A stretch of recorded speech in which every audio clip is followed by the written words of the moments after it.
y'all, it's your girl Sakina, and I'm back for another review. This is my review for Growing Up Hip Hop. This is season 6, episode 6. Before we get into the review, I want to wish all my beautiful black people happy Juneteenth. As y'all know, yesterday Joe Biden did sign, to make it official, so it's actually a federal holiday. Me personally, I feel like we was gonna celebrate it regardless, and we have other things on the top of the priority list, but nonetheless, it's here. Make sure y'all do something fun today with your family and friends. Make sure y'all listen to some good music and eat some good food. I did learn a fun fact today that back in the day, they ate red food, so like strawberry pop, red velvet cake, things like that, to represent the bloodshed of our people. So make sure y'all consume something red, whether it be a strawberry, a bell pepper, or whatever, something red. And yeah, just have a good time today. I got my melanin t-shirt on. I wanted a Juneteenth shirt, but I couldn't find one that I actually liked in time, so I just went ahead and rocked something that I already got in the closet. It's unfortunately raining today in Atlanta. I'm just like, okay, I really tried it. But, I got stuff to do today because I will be leaving to go to Ohio tonight. I'll be flying out. So I'll have my Ready to Love video set up right after this, but I will be in a different setting for the Shy review. So yes, don't be alarmed. I'll just be at my dad's house or whatever. So I just want to let y'all know that. But yeah, I'll be doing this review reaction-based, because I just want to be one and done. I did not feel like taking notes and all of that, and my mama said that this episode wasn't really that good anyway, so we just gonna see, and we just gonna go with the flow. But anyway, let's get straight into this review. The episode opens up with TT and Sean working out, reflecting on their relationship, who was texting who, what was what. They said that therapy was good for them. She had been actively ignoring her family issues, but, therapy made her talk about it. But, she just wants to set that boundary and focus on being a good mama and fiance, almost wife to Sean. So that's what she focused on.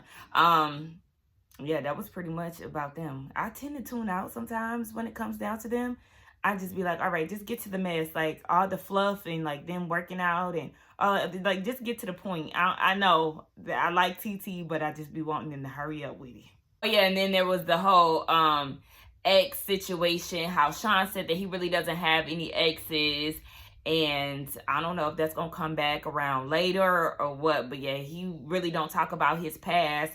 TT, she's mentioned her exes before, but he doesn't really ask about them. So I feel like, you should definitely try to see how he was in past relationships, because that could either set the tone for how he could improve, or how he's improved over time, or that could be a sign of, oh, so he just ain't shit overall, and I need to look out for these flags. Angela is having a conversation with her right hand, basically about Daniel and how they on the verge of breaking up, if not broken up, because Angela done unfollowed him and she deleted all of his pictures, and that creates instant speculation on social media. I always feel like if you are in a rough patch in your relationship, why not just mute the person for the time being, at least? Because if you mute them, then you won't have to see their story. You won't have to see any of their posts. Like, it's muted. That won't create any type of speculation. Unless the other person decides to unfollow you. But I just feel like it would be smarter to just simply mute them for the time being and make a decision, once it's actually concrete. But nonetheless, she feels like she doesn't have anybody to talk to about it. She's really messed up about the situation because she wants to be in an actual relationship. She wants more kids. She's trying, when she dates with a purpose. It's not just, for the time being. So she's frustrated because she doesn't know where they're standing at the time, and she don't really have anybody to talk to about it. Her manager, or right hand, let's call her right hand, whatever. She was basically saying, like, I'm here in support of you regardless of how dumb I think your decisions are. I said, well, look, at least she's keeping it honest with you, okay? She definitely thinks that you do some dumb shit, but she's going to stand there and support you regardless. She was trying to get it through Angela's head that she's not judging her, and I was like, you might be judging her a little bit. I understand you want the best for her, but it could probably come off judgy, especially if it's coming out your mouth that you think that some of her decisions are dumb. But just be there for your friend, girl. Angela, baby, I just feel like you need to learn how to move in silence. That's the thing. You moved way too fast with him. JoJo and Vanessa already seen this coming. They were very concerned about it. Y'all then moved down to Miami. You then uprooted your child from New York to be with this nigga in Miami, only to be down there and he done left your ass. Like, girl, make it make sense. That's what, like, you need to learn how to learn from your past mistakes, because obviously you have a history of this, because your siblings are worried that you're going to fall down the same path, and that's exactly what happened. So yeah, Angela, I mean, girl, you gonna find some love, but I'm gonna need you to slow it down.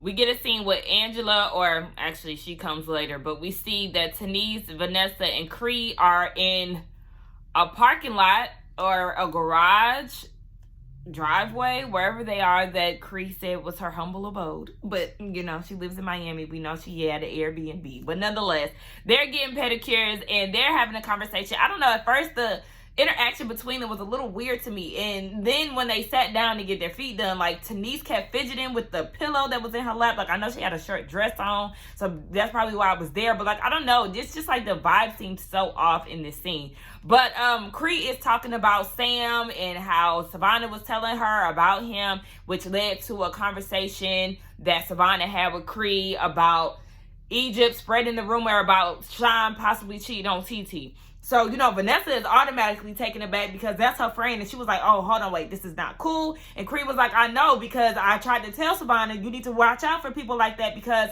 if she could do this to her cousin, she could definitely do it to you. And who was that?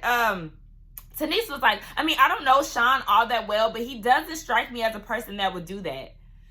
And this is what we're not going to do, okay? Like, you can't put nothing past the person, especially when it comes to these men and cheating, okay? All men do not cheat. I do believe that. But when it comes down to, oh, I mean, he doesn't strike, baby, it's called a representative. You're probably not going to get to see that side of him because you probably don't know what it looks like behind closed doors. Like, girl, what are you talking about? Like, let's not pull that card, okay, Tanise? Like, I like you, but okay.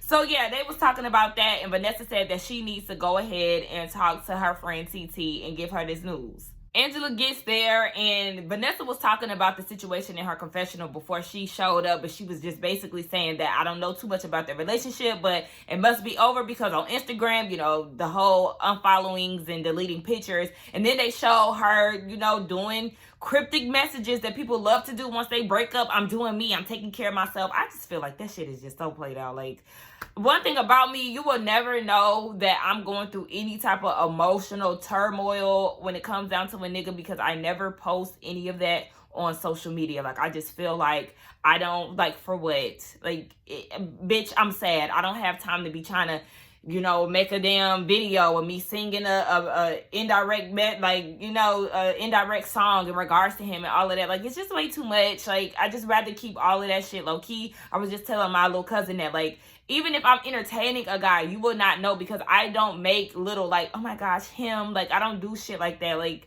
and especially because these niggas really come and go. And, like, that's literally what I was trying to tell my little cousin. You know, she's 19, so she's young and all of that. So I was just basically trying to give her some type of game when it comes down to it, because these niggas come and go. So it's just like, I might be getting to know you one day and then you might be gone tomorrow. So that's exactly how I feel like Angela needs to handle this situation, because they asked her about Daniel, and, you know, she was like, I mean, he's not coming to the wedding basically because they're broken up, in so many words. So she was saying that, you know, she was tired of the public opinions, and I was just like Angela's right hand and Vanessa. Like, you are the one that made this public. So when you make stuff like this public, of course, everybody is going to have their opinions. One thing that you can do that'll probably save your life is turn your comments off. If you're tired of people's opinions, I know that, you know, they have the Shade Room, the Jasmine brand, like all of these blogs that can repost these pictures and people can leave their comments underneath. But when it comes to your personal page, this is where you can turn off your comments. Or better yet, take a page from your sister's book and live your relationship out privately. Like, I understand you may want to scream from the mountaintops that this your man and all it is, but then look at how soon that this relationship has crumbled, honey, okay? So the whole thing is, Angela, while you sitting there trying to give your sister a little attitude, like, you could just see her whole body language. Like, it was giving me that she was annoyed by everything that Vanessa was saying, but Vanessa was very true. Like, what she was saying was very true. Yeah, you have some people that are very private with their relationships, and then you have some people that are really public. But I feel like I said, if this is your history, maybe you should take a page from your sister's book, because obviously it's working for her. Like, yeah, she said she may show you a little bit of insight, but the thing is, you need to get to know him first. Y'all need to be in it. Y'all need to be locked in, okay, before you start going public with these guys, because you just never know. Like, Angela, you need to switch it up. I don't like the attitude that she was giving Vanessa. We know how she treat her sisters anyway. But yeah, like, girl, Angela, like I said, bitch, cool it now, slow it down. Ooh, watch out. So then Cree gets into the conversation of Luke and how she has to go back to Miami to have a conversation with him. She just feels like it's very important for her to do that. You know, Tanice started to share a story too about how she basically felt the same way with her dad, and how their relationship wasn't the same growing up because he had so many children and she was the oddball because she liked school and all this other stuff. So yeah, she said now that she has a child herself, her and her dad's relationship is a lot better. So she basically wants the same for Cree. And Cree is, I think she said that he has 6 children. So yeah, I feel, I've mentioned this before. When it comes down to scattered families, there's no way that your dad can be a part of your life when he has kids here, and here. It's different when y'all all are under one household. And even then, you know, when you have a lot of kids, you have to make sure that you attend to their needs and all of that. So doing that when they're outside of your home is challenging as hell. And then on top of that, you're an entertainer, so you're always on the road. So yeah, that's why I feel like people need to be mindful of who they have children with and all of that. Definitely want to be cautious of who I decide to have children with, because honey. But yes, I just feel like, you know, the whole scattered family thing is just, it's a lot. So Tanice was, not Tanice, but Cree was saying that she doesn't even know if she loves him. And my heart broke for her because, you know, yes, like she said, every person wants to have that relationship with their dad. So, you know, the conversation needs to be had, and she needs to figure out where the hell Luke went, because he just disappeared, honey. And we can charge that to the game. Not saying to the game, but like, you know, the entertainment world, and just him having a whole bunch of kids everywhere else. Savannah and Bree, they meet up to go get something to eat. Baby, that food looks so good. I'm starving right now. Well, it's like 12 at this point, and I still ain't ate nothing yet. But enough of that. So yeah, they go get something to eat, and they're talking about what's been going on. Baby, Bree, like, yeah, at this point, you definitely need to be in like a AA meeting or something, because she pulled out, she was drinking, and Savannah was like, what is that, ginger ale? And then she pulled out some Grey Goose, you know, one of those little personal bottles. 2, actually. She poured it in a cup, and baby, sis is ready and about to be drunk pretty soon. So, you know, she was asking what's going on with Boogie, because Savannah is getting ready to go on a second date, or wanted to go on a second date with Boogie. And Bree is like, don't let my experience with Boogie cloud your judgment. Like, his experience with you may not be the same as mine. And I really appreciate her saying that, because remember a few episodes ago, I was saying that I didn't like the fact that she was trying to, you know, alter Savannah's views on Boogie based off of their personal issues. So yeah, I'm glad that she cleared that up and said, you know, if you had a good time with him the first time, then go ahead. And Savannah was just like, she's basically leery because of the beef or the drama that he has. I don't really look at Boogie as a drama-filled person. He doesn't give me confrontational vibes. He just wants to, you know, get along with everybody. So I don't see him being messy. It's just, yeah, the company he's keeping with Egypt and Sam, I feel like he definitely need to stop hanging with them. But whatever. So yeah, that's that. And then Savannah was asking about the whole Angela and her boyfriend situation. I'm with Bree. Like, I mean, it was short-lived anyway, so I don't feel like why harp on it. Like she said, you know, it's a boyfriend, not a husband. I mean, if y'all was in a long-term boyfriend-girlfriend relationship, I would care. But if it was something so short-lived, like Angela and Daniel, girl, let's move along, okay? We see Tanice and JoJo go over to Lil Easy's house. I don't know if this is his real house, you know, possible Airbnb. Let's just put it there, possible. Because it's 2 hours outside of LA. So where's your dispensary? That's why I said they be doing a lot of traveling on this show. Okay, hardly anybody live in LA. People live on the East Coast, the West Coast, but nonetheless, they there, right? So Easy is like, you know, I'm trying to watch my figure because we supposed to go to Jamaica. So then here comes Tanice. talking about, well, I don't know if it's going to still be a wedding because apparently Sean might be cheating on TT. If y'all don't want this rumor to get out there, then why do y'all keep running y'all damn mouths to everybody who y'all feel would listen? Like, this is essentially gossiping. Like, don't try to make it seem like you're telling him this. Like, you don't even know if this shit is true, but yet you going and telling Easy. Like, oh, it was just so annoying. And I like Tanise, but she really pissed me off in this moment. Like, girl, what the fuck are you even talking about? So, of course, Easy is like, wait, what's going on? So they give them the breakdown that, yeah, Egypt is the one that started this. And then Easy goes and says, well, you know, when it comes down to Sean, like, you got to be basically locked in. Like, you know, this is a marriage. You got to take it serious. I said, hold on, wait.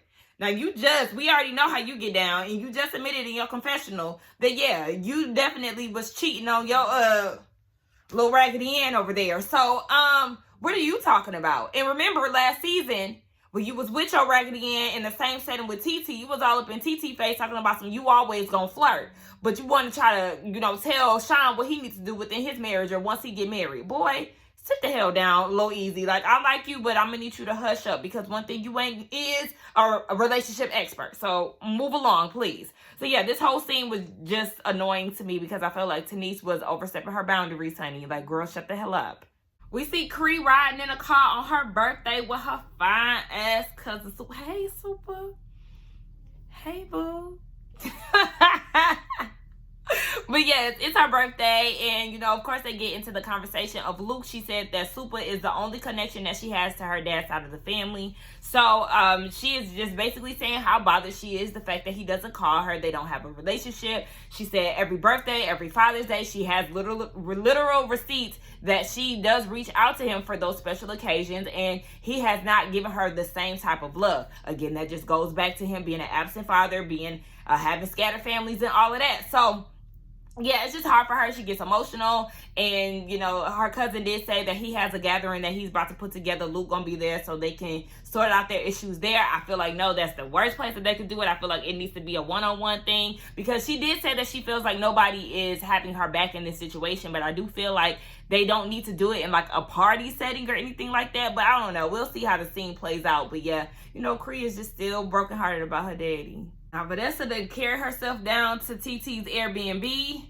And honey, she is visibly nervous as all hell to tell TT about this whole Sean rumor. So, you know, she's sitting down and she got her wine and she looking like, damn, I don't want to tell her, like, you know, how I'm going to tell her. So she just goes into it. And I hate when people lead up with such a strong buildup, like, you know, I know this is coming from somebody who you really don't know that well, but Stevie J's daughter, do you know her? Yeah, so like Egypt told her, and then, you know, she told Cree, and then Cree told me that Sean might be cheating on you.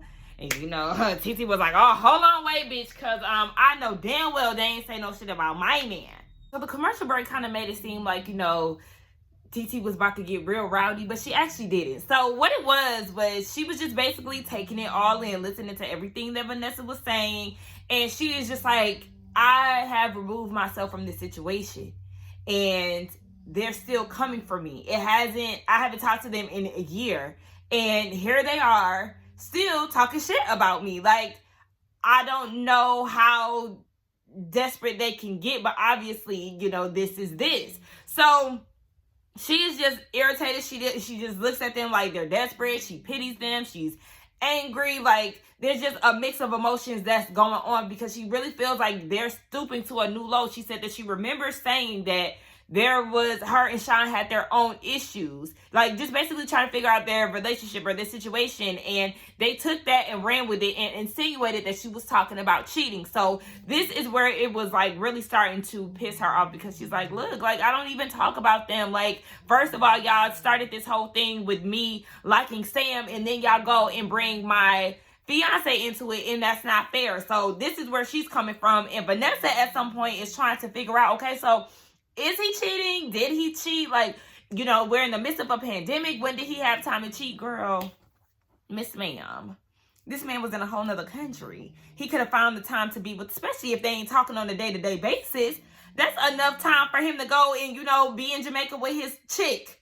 that he has ample time to do that. I mean, maybe she doesn't know that, but girl, you know that he travels for work. Let's not act like it's impossible for him to cheat. But nonetheless, you know, TT didn't even give that any energy. She got pissed off and she ended up getting up and walking away. She went to go be with her baby and was like, these people are really testing me. So yeah, I was with Vanessa, like they're obviously doing this. Oh, before we even got to that, but Vanessa was saying, you know, they're obviously doing this to try to get some type of reaction, try to get you to reach out, and maybe y'all could, you know, flip this and resolve the issue.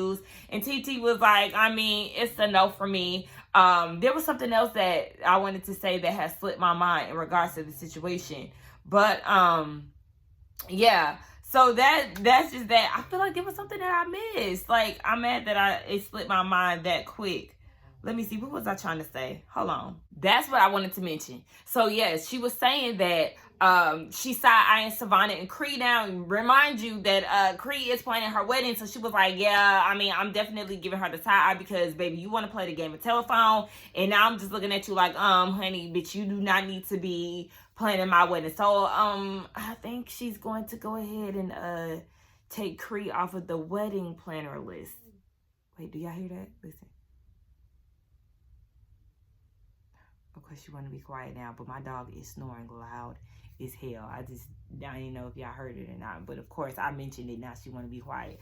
But yeah, so Cree, girl, she's not feeling that. But yeah, she also said something too about Egypt not having a mind of her own. Basically, like, you know, somebody's always feeding her something to say, so she knows it's either Sam or Sandra Peppa, and she's on the right track, baby. It's definitely your raggedy ass aunt, baby. They just stabbing the girl in the back. But yeah, that was my thoughts on the episode. I do think that it was actually a good one. It looks like there's going to be some other things that goes on in the rest of the season, so we'll see how all of that plays out. Let's get down in the comments and talk about this episode along with the review. Don't forget to like, comment, and subscribe to my channel, and I will see y'all in the next one. Bye.